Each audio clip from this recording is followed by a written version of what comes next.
আসসালামু আলাইকুম। আজকে আমরা যাচ্ছি কুষ্টিয়া জেলার ভেড়ামারা উপজেলার হযরত মাওলানা সুলাইমান শাহ চিশতীর মাজারে। ইসলাম প্রচারের জন্য বিভিন্ন সময় পীর আউলিয়া, গাউস কুতুব, দরবেশ বিভিন্ন সময় বিভিন্ন জায়গায় আসে। তারই একজন ৬০-এর দশকে সুলাইমান শাহ চিশতী।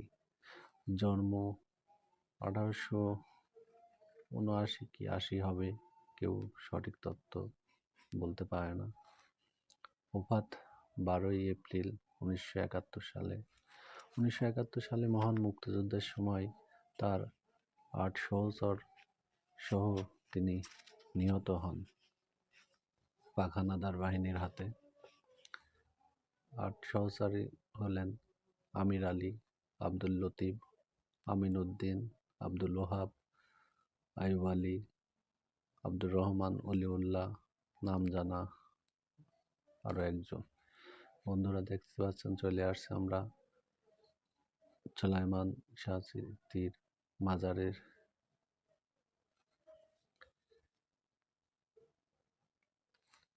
সুলাইমান শাহ চিশতী, শোনা যায় তিনি বরিশাল জেলা থেকে এসে এখানেই অবস্থান নেয় এবং ইসলাম প্রচার করেন। বন্ধুরা এবার চলুন যাই একটু ভিতরে।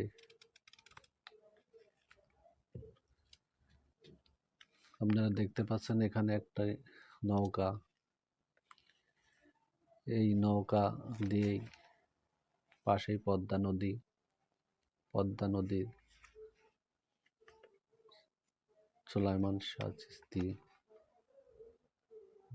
পদ্মা নদী পারাপার হতেন এবং তার বৈঠা লোগা লাগতো না।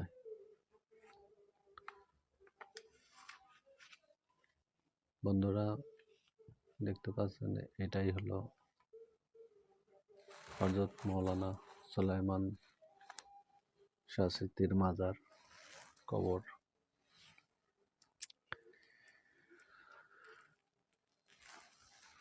এখানে প্রতি বছর ১২ই এপ্রিল, ২৭শে চৈত্র প্রতি বছর ওরস মোবারক হয় এবং বিভিন্ন দূর দূরান্ত থেকে প্রচুর লোকের সমাগম হয় এবং দেশ বিদেশ থেকেও কিছু লোক আসে।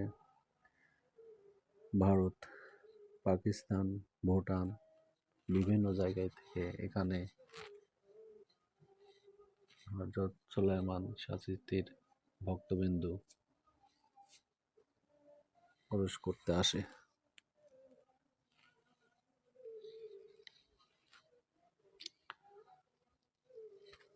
পাশেই দেখতে পাচ্ছেন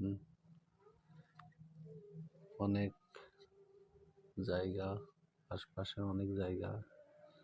এই জায়গাগুলো পরিপূর্ণ হয়ে যায় যখন ওরস মোবারক হয়, তখন লোকে লোকারণ্য, ভক্তবিন্দু আসে। অনেকের অনেক মনের আশা বাসনা পূরণ হওয়ার জন্য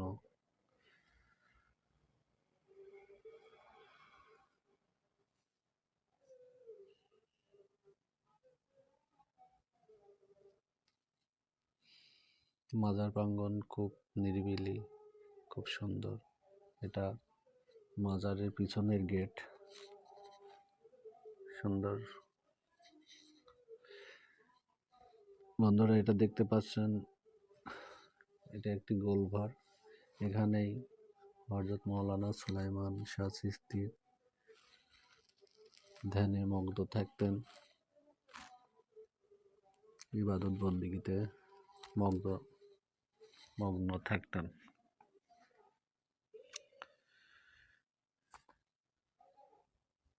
এই গোলঘরেই হযরত সুলাইমান আলাইহিস সালাম মগ্ন থাকতেন।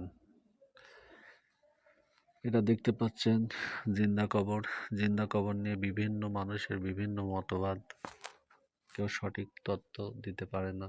অনেকেই বলে এখানে একজনকে জিন্দা কবর দেওয়া হয়েছিল, কিন্তু খাদেমের কাছ থেকে জানা যায় হযরত সুলাইমান আলাইহিসসালাম এখানে একটি কবর খুঁড়ে এখানেই ধ্যানে মগ্ন থাকতেন।